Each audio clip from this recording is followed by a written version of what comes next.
हम इस चुनावी यात्रा में कलियर के अंदर मौजूद हैं और कलियर के जो छोटे छोटे मोहल्ले हैं वहाँ पर हम जाकर लोगों से उनकी राय पूछ रहे हैं, क्योंकि यहाँ पर हम इसलिए इतना ज़्यादा प्रयास कर रहे हैं अपना, ताकि कलियर की जो तस्वीर है वो हम लोगों तक पहुँचा सकें, लोगों को दिखा सकें और ये बता सकें कि आखिरकार कलियर में अब तक विकास की लहर क्यों नहीं बही। चलते चलते हम यहाँ पर पहुँच गए हैं और देखिए इस मोहल्ले में एक महिला हैं जो बहुत देर से मुझसे बात करने की कोशिश कर रही हैं। अब वो क्या कहना चाह रही हैं, ये उनसे बातचीत करते और जानते हैं उनकी क्या परेशानी है। क्या नाम है आपका? साहिबा। इधर आ जाइए। इधर आ साहिबा जी। साहिबा, ये बताओ बहन, क्या परेशानी है तुम्हें? हमें परेशानी ये है कि हमने लोन पे पैसा उठाया, अपना मेहनत मजदूरी करी, अपना घर मकान बनाया, उसके बाद में मास्टर प्लान में टूट फूट हो गई। जो हमारे यहाँ के चेयरमैन है, सपक्कत चेयरमैन, उन्होंने आके एक बार नहीं आके देखा। हमने वोट दिए किस चीज़ के लिए दिए? ताकि हमें अच्छे बुरे में देख सकता हो। उन्हें एक बार भी नहीं आके देखा सपक्कत चेयरमैन ने। क्या कहना चाहेंगे? इतना गुस्सा है आप? कहना ये चाहते हैं कि हम इंसान नहीं हैं, हम जानवरों की तरह पड़े। हमारा घर मकान देखो अंदर आके कितनी बुरी हालत है। देखना चाहेंगे कि तो ये जो ये आप शेड दिख रहा है, ये आपका मकान था?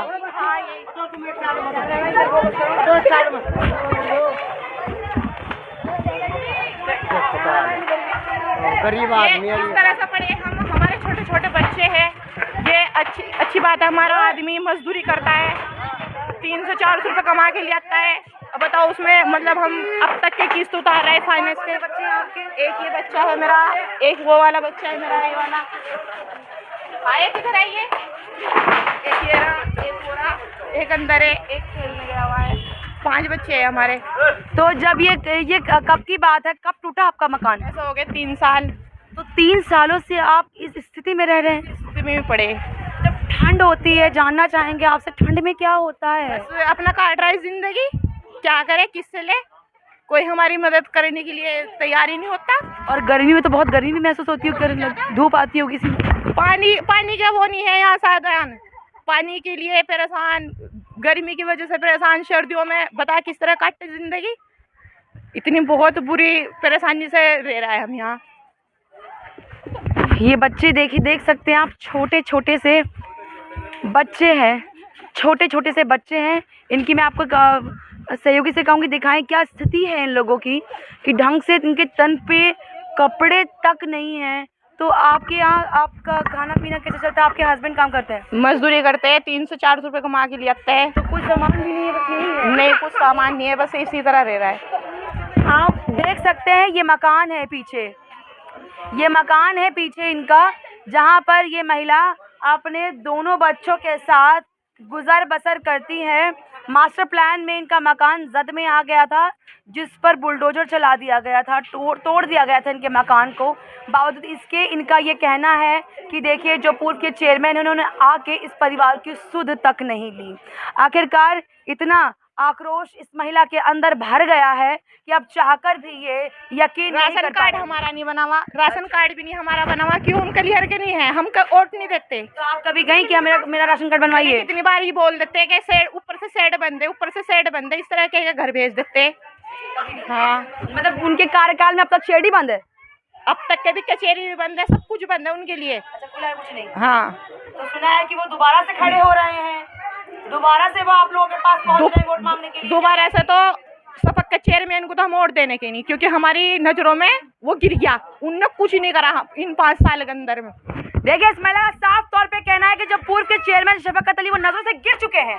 गौर फरमाइएगा, लोगों की नजरों से वो गिर चुके हैं। इन 5 साल का टाइम दिया था इसको हमने, इनने हमारे लिए कुछ नहीं करके दिया। क्या करके दिया? आए तो आए हम झोपड़ी पट्टियों में, मकान से छपरों में आ गए। फर्ज से मतलब उल्टा विकास। विकास के नाम पे वापस जितना था वहीं पे लेकर चले गए और उस विकास को बढ़ावा नहीं दिया, बढ़ाया नहीं, ये कहना चाह रही हैं? अब जिताएंगे हम सलीम प्रधान को। इन 5 साल ना सलीम प्रधान नहीं जीता, वो उनने सारा सबका हेल्प करी, सबकी दुख को दुख समझा। सलीम प्रधान की पत्नी क्या लगता है तस्वीर बदल पाएंगी? सलीम प्रधान की जो पत्नी है वो खड़ी हो रही है चेयरमैनी के लिए बहुजन समाज पार्टी से, क्या लगता है तस्वीर बदलेगी अब? हाँ, उनके आने के बाद बदलेगी तस्वीर? हाँ, ऐसा भरोसा क्यों है आपको? क्यों भरोसा? वो 5 साल प्रधानी में खड़ा रहा, उसने सबकी हेल्प करी। अच्छा, उनका कार्यकाल देखा है आपने? हाँ। उसके हिसाब से आपको लग रहा है कि आगे भी वो वादा हाँ, पूरे करेंगे? वो जब तक प्रधान रहा, जब तक उन्होंने सबका साथ दिया, अच्छे बुरे में एकदम खड़े हो जावे तो हम जाके, तो अब उसको जिताएंगे हम, चेयरमैन में। क्या लगता है कि वो जीतने के बाद आपकी सुध लेने आएंगे?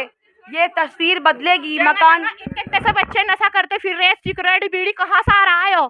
यो पन्नियों में सूंघ के क्या है? यो कहाँ से आ रहा है नशा? क्या इसको रोकने की कोशिश नहीं करी?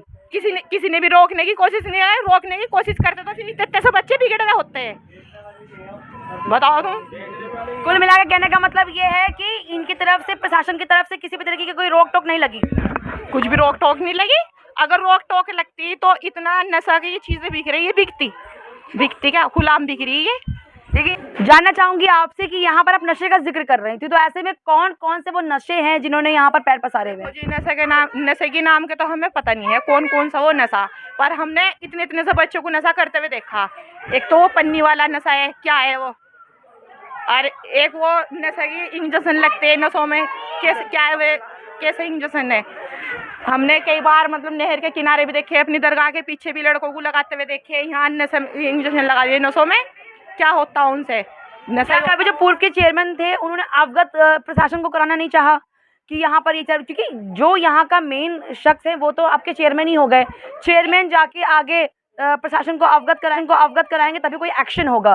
तो मैं आपसे ये जानना चाहती हूँ कि क्या जो पूर्व के चेयरमैन थे, क्या उन्होंने कोई एक्शन नहीं लिया, किसी तरीके से लोगों को जागरूक नहीं किया, जागरूक अभियान नहीं चलाए? अगर वो एक्शन कर लेते तो ये रुक जाता कभी का।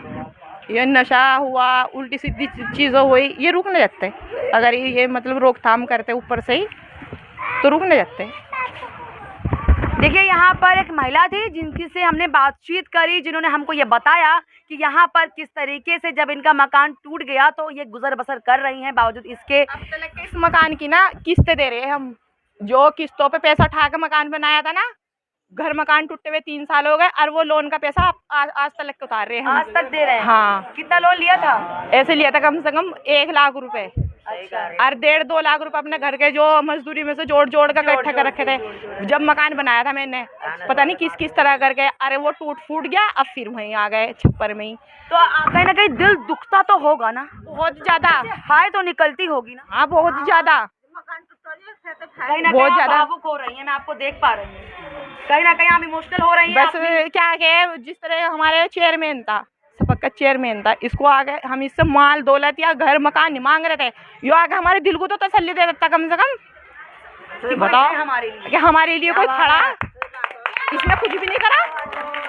देख सकते हैं कि पूर्व चेयरमैन के लिए इन लोगों के दिल में कितनी नफरतें पैदा हो चुकी हैं। इनका ये कहना है कि दौलत माल नहीं मांगा, हमने मांगा तो सिर्फ एक सहानुभूति। और अगर आप एक जनप्रतिनिधि हैं, उसके बावजूद भी आप किसी एक आम महिला, एक आम परिवार, गरीब तबके के लिए खड़े नहीं हो सकते हैं। अगर आप एक तबके को आकर आश्वासन भी नहीं दे सकते तो माफ कीजिएगा, आपको कोई अधिकार नहीं है कि आप एक जनप्रतिनिधि के रूप में उभरें। अगर आप आकर यहाँ पर आम जनता की परेशानियों को नहीं देख पा रहे हैं, नहीं समझ पा रहे हैं, कम से कम उनको हल नहीं कर पा रहे हैं, तो कम से कम आके उनके ऊपर, उनके सामने आकर उनको सहानुभूति तो दे सकते हैं ना। और अगर आप ये भी नहीं कर सकते हैं तो मुझे नहीं लगता कि आखिर इस बार उनके हक में ये फैसले जाएंगे। और उसके बाद क्या होता है कि वो तो आम क्षेत्र के लोगों के हाथों में है। मैं इस पर कुछ टिप्पणी नहीं करूंगी। अब देखने वाली बात ये होगी कि मैं भी अब देखना चाहती हूँ कि यहाँ पर पिरान कलियर में आखिरकार कौन नगर पंचायत अध्यक्ष के पद पर विराजमान होगा। नमस्कार।